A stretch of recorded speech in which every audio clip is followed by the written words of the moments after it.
서울 최고급 주택가에 자리한 웅장한 저택. 그곳은 범석그룹 강태산 회장의 고독한 왕국이었죠. 모든 것을 가졌지만 삶의 가장 소중한 빛을 잃어버린 한 남자의 성체였습니다.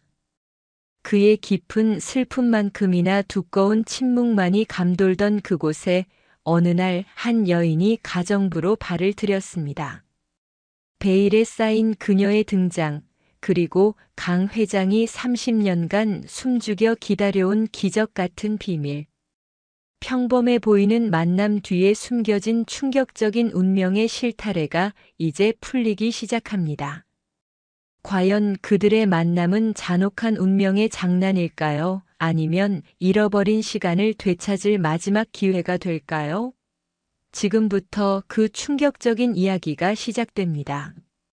강남의 가장 고요한 언덕 꼭대기에 자리한 강태산 회장의 대저택은 거대한 성처럼 서 있었습니다. 범석그룹을 이끄는 73세의 강태산 회장, 그의 삶은 겉으로는 완벽했지만 속으로는 깊은 상실감에 잠겨 있었죠. 매일 새벽 5시 30분, 동이 트기 전 그는 어김없이 집무실 창가에 섰습니다.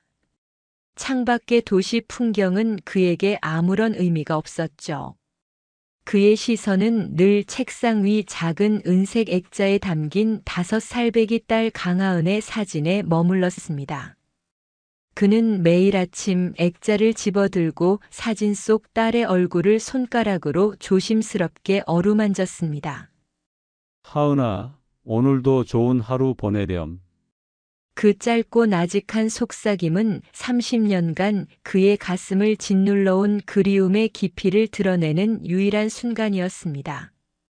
이 의식은 그의 하루를 시작하는 동시에 잃어버린 딸을 향한 멈추지 않는 기다림을 상징했습니다. 액자를 원래 자리에 놓는 순간 그의 얼굴은 다시 흔들림 없는 냉정한 가면으로 뒤덮였습니다. 하지만 깊은 눈빛 속에 담긴 슬픔은 감출 수 없었습니다. 저택의 모든 것은 강 회장의 엄격한 완벽주의를 그대로 보여주었습니다. 모든 물건, 모든 공간에 철저한 질서가 있었습니다. 이 때문에 저택의 직원들, 특히 가정부들은 회장의 기준을 견디지 못하고 3개월을 채우지 못하고 떠나기 일쑤였습니다. 김 실장은 매번 새로운 가정부를 구하는 일에 지쳐 있었죠. 그때 집무실 문을 두드리는 소리가 들렸습니다. 김 실장이 오늘부터 일할 새 가정부를 데리고 온 것입니다. 강 회장의 허락이 떨어지자 50대의 김 실장이 단정한 모습으로 들어섰고 그 뒤를 이어 41세의 한아름이 모습을 드러냈습니다. 그녀는 깔끔하게 빗어 넘긴 머리와 단정한 복장으로 차분하면서도 능숙해 보이는 인상을 주었습니다. 한아름은 강 회장에게 공손하게 허리 숙여 인사했습니다. 안녕하세요. 오늘부터 회장님을 모시게 된 한아름입니다. 잘 부탁드립니다. 강태산 회장은 그녀를 응시했습니다.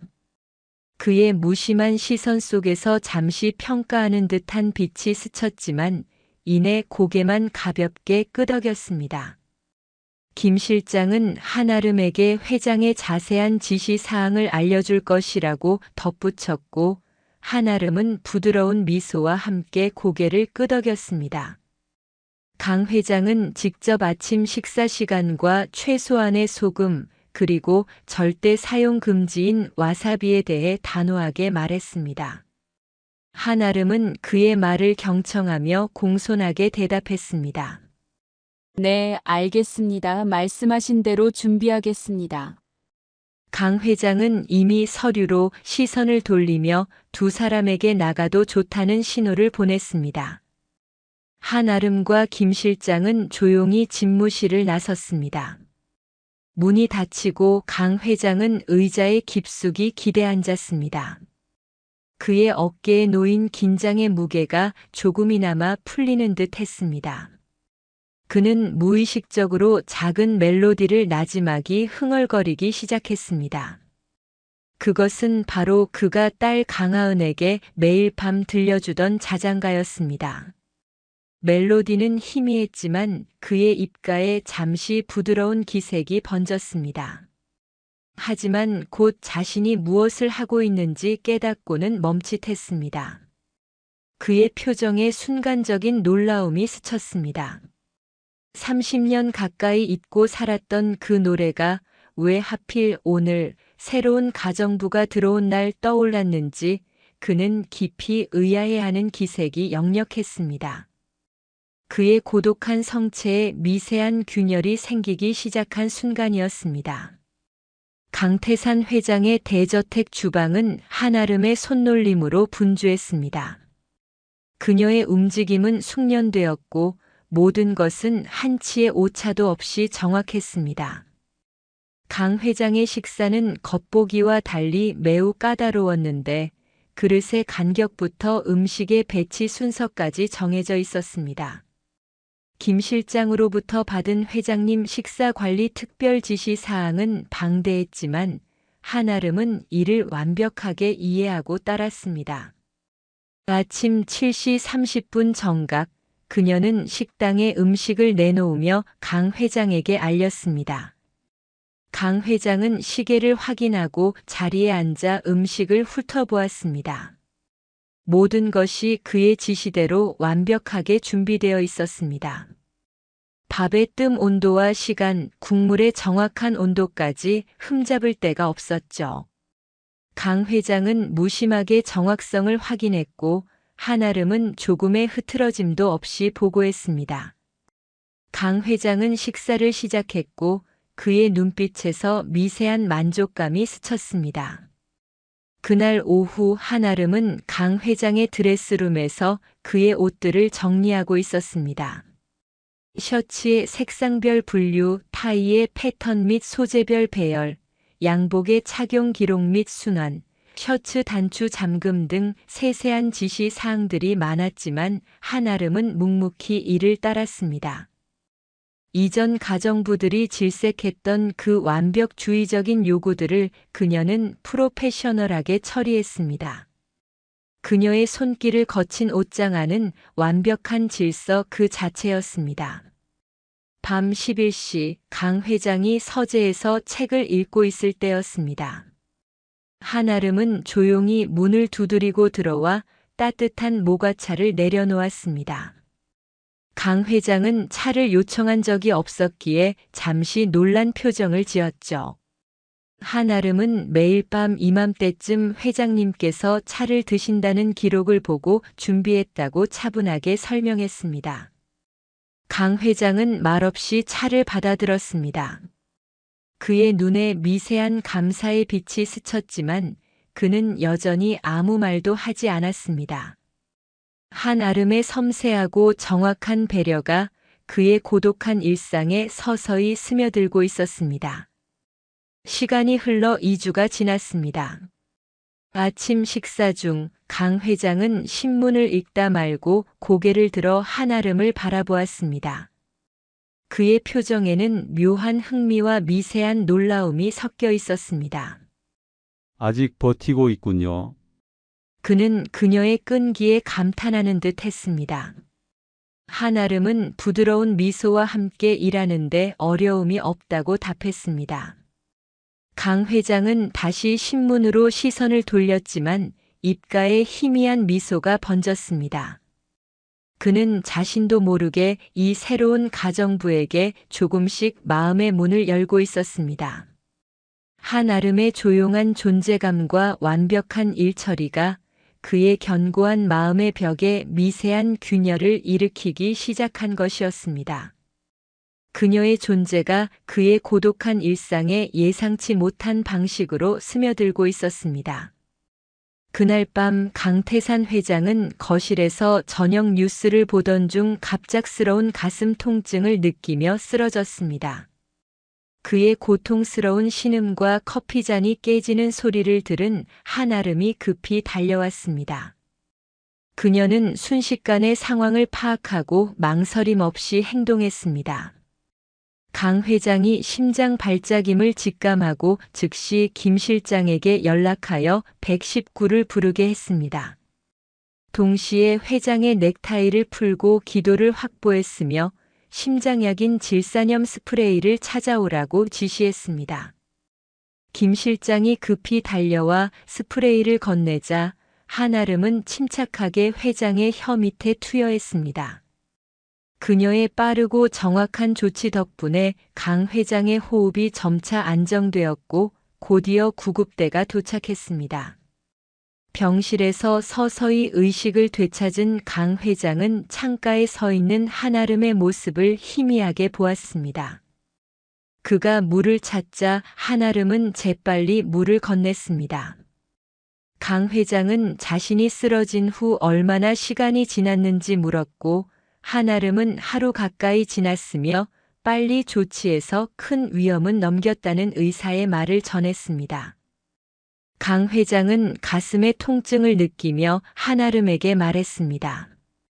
당신이 구했군. 그의 말투는 무심했지만 그 안에는 생명의 은인에 대한 깊은 감사가 담겨 있었습니다. 한아름은 당연히 해야 할 일을 했을 뿐이라며 회장님 곁에 있는 것이 자신의 의무라고 답했습니다. 그녀의 단순하고 진심 어린 대답은 강 회장의 마음에 깊이 각인되었습니다. 다음 날 강민준 부회장이 병실을 찾아왔습니다. 그는 화려한 꽃다발을 들고 과장된 걱정을 표현하며 강 회장의 건강을 최우선으로 삼아 회사 일은 자신에게 맡기라고 말했습니다. 하지만 그의 눈빛에는 회사의 경영권을 향한 노골적인 욕심이 번뜩이고 있었습니다. 강 회장은 아직 죽을 생각 없다며 내일 퇴원할 것이고 회사는 자신이 돌아갈 때까지 중요한 결정 없이 현상 유지하라고 단호하게 말했습니다. 강민주는 수진에게 시선을 돌려 어떻게 회장님의 심장약이 서재에 있는지 알았는지 의심스럽게 물었습니다. 한아름은 회장님 약을 정리하다 알게 되었고 심장 질환이 있음을 알고 항상 주의하고 있었다고 침착하게 대답했습니다. 강 회장은 강민준의 의심을 차가운 시선으로 막아섰습니다. 강민준은 더 이상 캐묻지 못하고 어색하게 웃으며 회사를 핑계로 자리를 떴습니다. 강민준이 나간 후 병실에는 다시 고요함이 찾아왔습니다. 강 회장은 한아름을 바라보았습니다. 내일 퇴원하면 집에서 조용히 쉬고 싶소. 한아름은 모든 준비를 해두겠다고 답했습니다. 강 회장의 눈빛에 처음으로 한아름에 대한 깊은 신뢰와 편안함이 스쳤습니다. 그는 이 새로운 가정부에게 조금씩 마음을 열고 있었습니다. 그녀의 존재가 그의 고독한 삶에 예상치 못한 방식으로 자리 잡기 시작한 것입니다. 퇴원 후 일주일이 지난 저녁 강태산 회장은 넓은 거실에서 차를 마시며 생각에 잠겨 있었습니다. 그때 한아름이 들어와 서류를 건네고 차를 더 권했습니다. 강 회장은 그녀에게 함께 차를 마시자고 제안했죠. 한아름이 찻잔을 드는 순간 강 회장은 그녀의 손가락 자세에 경악했습니다. 얇지만 살짝 구부려 찻잔 받침을 받치는 자세는 그의 고유한 습관이었고 그의 아내가 종종 놀리던 모습이었습니다. 강 회장은 자신도 모르게 똑같은 자세로 찻잔을 들고 있었음을 깨닫고 충격에 휩싸였습니다. 한아름은 회장의 반응에 의아해하며 괜찮은지 물었고 강 회장은 애써 평정을 되찾으려 했습니다. 저녁 식사 시간 강 회장은 한아름의 식사 순서에 다시 한번 놀랐습니다. 나물, 생선, 고기 순서로 먹고 국물과 밥을 번갈아 먹는 방식은 그의 어린 시절 식사 방식과 놀랍도록 일치했기 때문입니다. 강 회장은 한아름에게 그 식사 방식이 습관이냐고 물었고 한아름은 그렇다고 답했습니다. 강 회장은 이 익숙함의 이유를 알고 싶어 한아름에게 어디서 자랐는지 물었습니다. 한아름은 5살 때 사고로 기억을 잃고 서울 근교 햇살의 집 고아원에서 자랐다고 말했습니다. 햇살의 집이 그의 딸 강하은이 실종된 지역과 가까웠다는 사실, 그리고 기억을 잃은 나이가 딸이 실종된 나이와 같다는 점에 강 회장의 마음속에는 강력한 의심과 함께 희미한 희망이 피어났습니다. 그날 오후 한아름은 강 회장의 서재에서 우연히 작은 나무 음악 상자를 발견했습니다. 상자를 열자 흘러나온 부드러운 멜로디는 그녀에게 묘하게 익숙했고 강한 감정을 불러일으켰습니다. 눈물이 맺힌 그녀는 무의식적으로 멜로디를 따라 흥얼거렸습니다. 그때 서재로 돌아오던 강 회장이 그 모습을 목격했습니다. 그 음악 상자는 딸 강하은의 5번째 생일 선물이었고 멜로디는 가족 외에는 아무도 모르는 자장가였습니다. 한아름이 그 노래를 부르는 것을 본 강 회장의 손이 떨렸습니다. 그의 마음속에는 복잡한 감정과 함께 확신에 가까운 의심이 소용돌이쳤습니다. 설마 그녀가 자신의 잃어버린 딸 하은이인가? 한편 강민준 부회장은 사설 탐정 김민수를 고용하여 한아름의 과거를 깊이 파고들었습니다. 탐정은 한아름이 30년 전 강 회장 주상복합 근처에서 머리 부상으로 발견된 미아였으며 햇살의 집 고아원으로 보내졌다는 결정적인 정보를 가져왔습니다. 이는 강 회장 딸 강하은의 실종 사건과 시기, 장소, 나이까지 일치하는 충격적인 정황이었습니다. 하지만 강민주는 진실을 밝히기보다 이 정보를 이용하여 한아름을 제거하려 했습니다. 그는 탐정에게 거액을 건네며 한아름의 고아원 기록을 조작하여 노인 사기 전과를 추가하라는 사악한 지시를 내렸습니다. 그의 눈에는 재산과 권력에 대한 탐욕만이 가득했습니다. 그는 어떤 수단을 써서라도 한아름을 강 회장에게서 떼어놓기로 결심했습니다. 강태산 회장의 73번째 생일 아침, 저택은 평소보다 더욱 분주했습니다. 한아름은 강 회장이 좋아하는 음식들로 특별한 저녁 식사를 준비하며 모든 과정을 세심하게 감독했습니다. 식당은 단정하면서도 우아하게 꾸며졌고 모든 준비는 완벽했습니다. 오후 6시 강 회장은 미세한 기대감을 안고 식당으로 향했습니다. 한아름이 따뜻한 미소로 그를 맞았고 강 회장은 짧게 고개를 끄덕이며 자리에 앉았습니다. 그때 강민준 부회장이 호화로운 선물 상자와 함께 등장했습니다. 그는 과장된 생신 축하 인사를 건넸지만 그의 눈빛은 차가웠고 한아름에게는 경멸적인 시선을 보냈습니다. 강민주는 자신이 특별히 준비했다며 강 회장이 좋아하는 전복죽을 내놓았습니다. 그는 이것이 최고의 셰프에게 부탁한 것이라고 말했지만 사실 이는 강 회장이 복용하는 심장약과 치명적인 상호작용을 일으킬 수 있는 음식이었습니다. 한아름은 평소 강 회장의 건강과 약 정보를 철저히 파악하고 있었기에 이 사실을 알고 있었습니다. 강 회장이 전복죽에 숟가락을 대려는 순간 한아름은 새하얗게 질려 재빨리 그의 손을 막았습니다. 회장님, 드시면 안 됩니다. 위험합니다. 그녀의 갑작스럽고 단호한 행동에 식당 안은 순간 정적에 휩싸였습니다. 강민주는 당황하며 무슨 근거로 그런 말을 하냐고 따져 물었지만 한아름은 지난번 회장님이 쓰러졌을 때 약사에게 직접 들었던 약과 음식의 상호작용에 대한 경고를 침착하게 설명했습니다. 강 회장은 즉시 의사에게 전화를 걸어 확인했고 한아름의 말이 사실로 드러났습니다. 강민준의 얼굴은 충격과 공포로 창백해졌습니다. 그는 몰랐다며 변명했지만 그의 눈빛에는 악의적인 계획이 드러나고 말았습니다. 강 회장은 한아름에게 고마움을 표하며 그녀의 생명 구호 행동을 다시 한번 인정했습니다.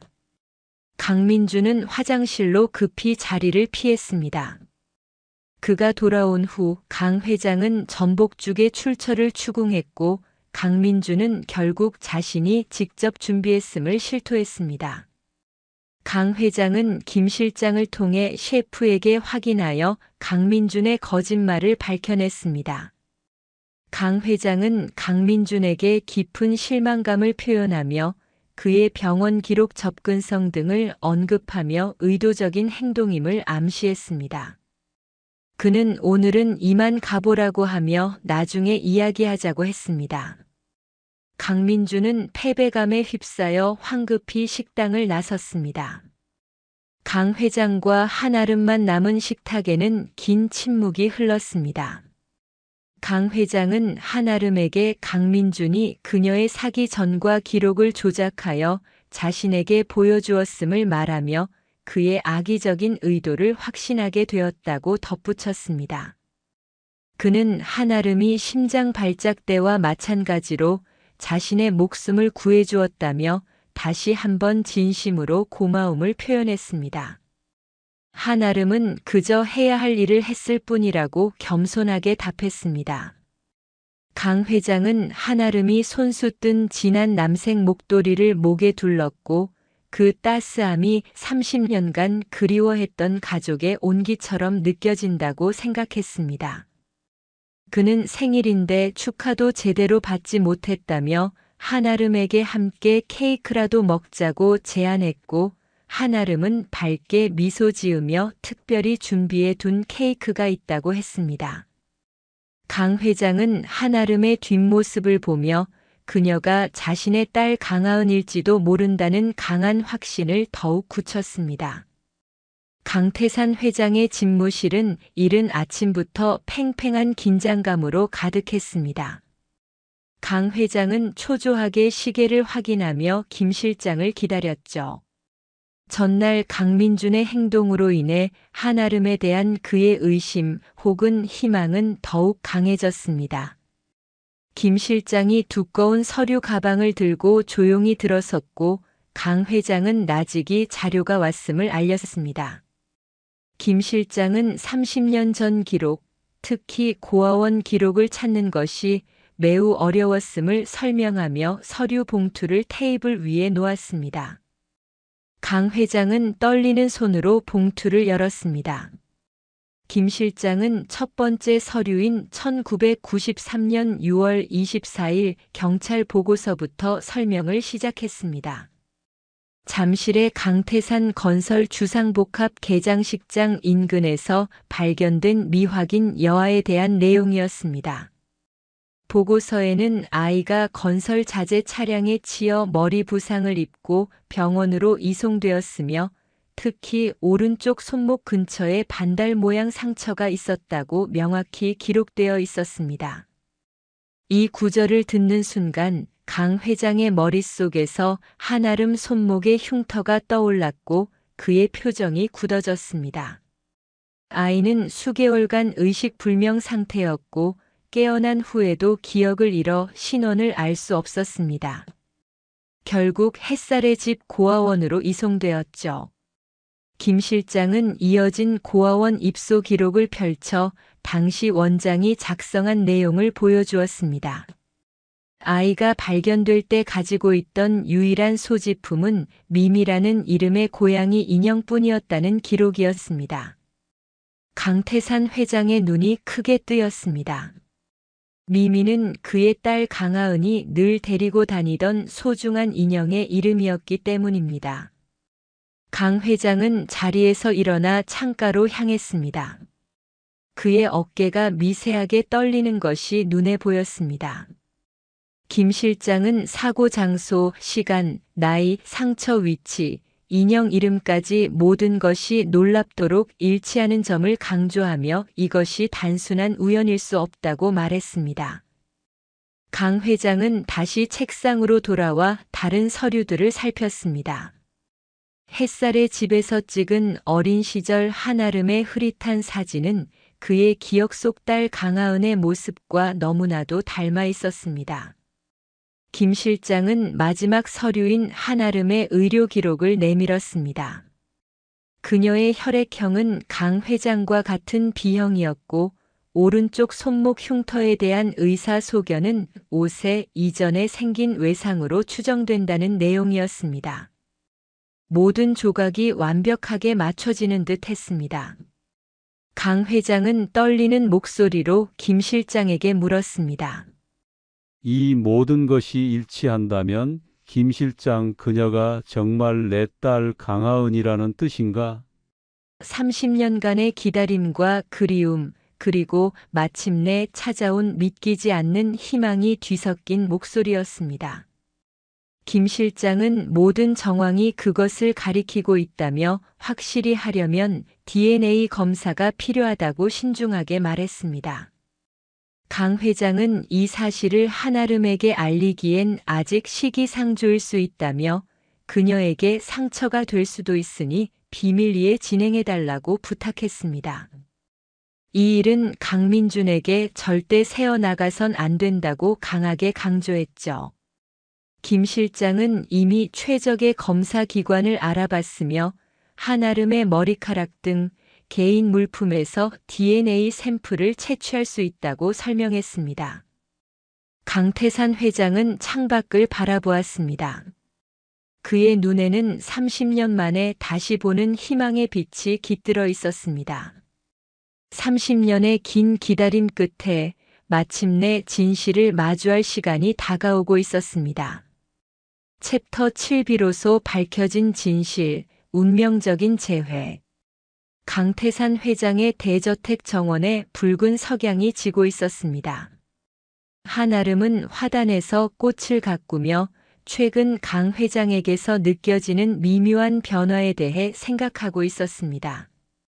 그의 눈빛은 더 이상 차갑지 않았고 때로는 깊은 슬픔과 함께 따뜻함이 스쳐 지나가기도 했습니다. 그때 강민준 부회장이 차가운 표정으로 정원에 나타나 한아름에게 다가섰습니다. 그는 더 이상 숨길 필요 없다며 한아름이 자신의 삼촌인 강 회장의 재산을 노리고 의도적으로 접근한 사기꾼임을 다 알고 있다고 말했습니다. 그의 목소리에는 노골적인 경멸과 위협이 담겨 있었습니다. 한아름은 그건 사실이 아니라고 강하게 부정했습니다. 하지만 강민준은 비웃으며 준비해온 조작된 서류를 내밀었습니다. 햇살의 집 고아원 기록을 위조하여 한아름에게 놓인 사기 전과를 덮어씌운 문서였습니다. 그는 이 기록을 강 회장에게 보여주면 어떻게 될 것 같냐며 내일까지 이 집에서 짐을 싸서 나가라고 협박했습니다. 강 회장에게는 적당히 둘러댈 것이라며 그의 눈에는 한아름을 완전히 짓밟으려는 악의가 가득했습니다. 한아름은 충격과 분노에 떨며 거짓말이라고 외쳤습니다. 아니면 어쩌겠다는 거지, 강민준아. 갑작스럽게 들려온 목소리에 두 사람 모두 얼어붙었습니다. 강태산 회장이 정원 입구에 서 있었습니다. 그의 표정은 무섭도록 차분했지만 눈빛은 강렬했습니다. 강민준은 당황하여 얼굴이 새하얗게 질렸습니다. 삼촌, 언제부터 거기 계셨습니까? 강 회장은 천천히 다가와 한아름 옆에 섰습니다. 내가 내 딸을 협박하는 모습을 충분히 보았다. 강민준은 더욱 당황하며 이 여자가 삼촌을 속이고 있는 것이라며 조작된 고아원 기록을 다시 언급했습니다. 하지만 강 회장은 단호하게 그의 말을 잘랐습니다. 내가 조작한 말일 뿐이다. 햇살의 집 원장님이 직접 확인해 주셨다. 그 기록은 최근에 누군가 악의적으로 변경한 것이라고. 강민준의 얼굴에서 완전히 핏기가 가셨습니다. 강 회장은 주머니에서 DNA 검사 결과지를 꺼내 들었습니다. 그리고 결정적인 진실을 선언했습니다. 이것은 DNA 검사 결과다. 한아름은 정확히 99.9%의 확률로 내 친딸 강하은이다. 강민주는 충격에 말을 잃고 뒷걸음질 쳤습니다. 믿을 수 없다는 듯 중얼거렸습니다. 그녀가 정말 강하은이라고요? 하지만 30년이나 강 회장은 30년이 지났지만 기적적으로 딸이 돌아왔다며 강민준이 해서는 안 될 짓을 했다고 질책했습니다. 강민준은 마지막으로 변명하려 했지만 강 회장은 그의 속내를 다 알고 있으며 심지어 목숨까지 노린 그의 행동을 용서할 수 없다고 말했습니다. 강 회장은 강민준에게 회사에서 모든 직위를 박탈하고 당장 이 자리에서 사라지라고 명령했습니다. 떠나지 않으면 경찰에 신고하겠다고 경고했죠. 강민준은 결국 패배를 인정하고 어깨를 떨구며 정원을 빠져나갔습니다. 그의 뒷모습은 절망 그 자체였습니다. 한아름은 아직도 충격 속에서 강 회장을 바라보았습니다. 그의 입에서 내 딸이라는 말이 나온 것이 꿈만 같았습니다. 회장님 방금 강 회장은 천천히 한아름에게로 몸을 돌렸습니다. 그의 강인했던 표정이 무너지고 깊은 눈에는 눈물이 가득 고였습니다. 한아름아, 내 딸 강하은 정말 너였구나. 붉은 석양 아래 30년 만에 부녀는 서로를 마주했습니다. 강 회장은 더 이상 감정을 억누르지 못하고 한아름을 품에 안았습니다. 30년의 기다림, 30년의 그리움이 이 한순간에 폭발하며 눈물로 녹아내렸습니다. 하은아, 내 딸 드디어 찾았구나. 한아름은 아버지의 품에 안겨 오랫동안 울음을 터뜨렸습니다. 그것은 슬픔이 아닌 마침내 잃어버렸던 자신의 뿌리와 가족을 찾은 깊은 안도감과 기쁨의 눈물이었습니다. 제가 정말 집에 돌아온 건가요? 그래, 이제 진짜 집에 돌아온 거야. 다시는 너를 잃지 않을게. 창밖에 비가 그치고 구름 사이로 희망의 빛이 새어 들어왔습니다. 30년의 어둠이 걷히고 새로운 시작을 알리는 듯 했습니다. 강태산 회장과 강하은은 서재에 앉아 30년 동안의 가슴 아픈 이야기를 나누었습니다. 강 회장은 30년 전 딸의 5번째 생일날 주상복합 건물 개장식 현장에서 잠시 한눈을 판 사이 딸의 손을 놓쳤고 딸이 사고를 당해 기억을 잃고 고아원으로 보내진 비극적인 과정을 설명했습니다. 그는 딸을 찾기 위해 모든 수단과 방법을 동원했지만 실패했고 아내마저 딸을 잃은 충격으로 5년 후 세상을 떠났음을 눈물로 고백했습니다. 하지만 그는 단 한순간도 딸을 포기하지 않았으며 매일 딸의 사진에 말을 걸며 언젠가 돌아올 것이라고 굳게 믿고 기다렸음을 말했습니다. 강하은은 아버지의 사무치는 그리움과 30년간의 기다림에 깊은 감동을 받았습니다. 강 회장은 한아름이 그의 집에 가정부로 나타난 후 그녀의 찻잔 잡는 습관, 식사 방식, 그리고 특히 딸의 음악 상자 멜로디를 흥얼거리는 모습에서 강한 의심을 품게 되었고 김 실장을 통한 조사와 DNA 검사를 통해 그녀가 자신의 딸임을 확신하게 된 과정을 이야기했습니다. 강하은은 그제야 자신이 처음 이 집에 왔을 때 느꼈던 묘한 익숙함과 편안함의 이유를 깨달았습니다. 강 회장은 딸의 5번째 생일 선물이었던 음악 상자를 건넸고 멜로디를 들은 강하은은 어린 적 어머니와 함께했던 따뜻한 기억들을 떠올리며 눈물을 흘렸습니다. 아버지라 부르며 아버지의 품에 안긴 그녀는 비로소 잃어버렸던 자신의 뿌리를 완전히 되찾은 느낌이었습니다. 범석그룹 본사 건물 대회의실 강태산 회장은 모든 임원들과 주요 부서장들 앞에서 한아름, 이제 본래 이름인 강하은이 30년 만에 찾은 자신의 친딸임을 공식적으로 발표했습니다. DNA 검사 결과와 법적 절차 진행 상황을 명확히 밝혔죠. 또한 강민준 부회장의 해임과 그의 주식 매입을 발표하며 회사의 이익에 반하는 개인적인 행위 때문임을 밝혔습니다. 임원들의 놀라움과 박수 속에 강하은은 범석그룹의 후계자로서 단상에 서서 인사를 했습니다. 그녀는 아직 부족하지만 열심히 배우고 노력하여 아버지의 사업을 잇겠다고 다짐했습니다.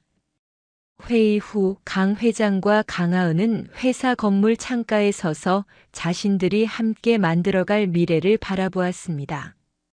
강하은은 아버지의 사업을 지키고 싶다는 바람과 함께 자신이 햇살의 집에서 보았던 실종 아동들의 아픔을 떠올리며 실종 가족 찾기를 돕는 재단을 설립하자는 아이디어를 제안했습니다.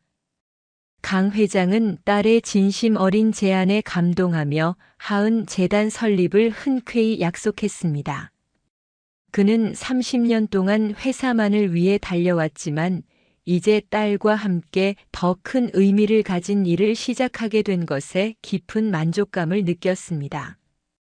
두 사람은 강하은이 실종되었던 범석그룹 본사 건물 옥상 정원에 있는 어린 시절 자신의 동상을 함께 보며 과거의 아픔을 치유했습니다. 오래된 다락방에서 어린 시절 물건들과 어머니의 사진을 보며 잃어버린 기억과 어머니에 대한 그리움을 되찾았죠. 1년 후 하은 재단 개원식을 앞두고 한강변을 함께 걷던 강태산 회장과 강하은은 이제 진정한 부녀로서 서로에게 가장 편안한 존재가 되었습니다. 잃어버린 시간은 되돌릴 수 없지만 앞으로의 시간은 더욱 소중하고 의미 있게 채워갈 것을 약속하며 두 사람은 희망찬 미래를 향해 함께 걸어갔습니다. 오늘 이야기 어떠셨나요? 구독과 알람 설정 잊지 마시고 소중한 댓글 하나가 정말 큰 힘이 됩니다. 시청해 주셔서 진심으로 감사드립니다.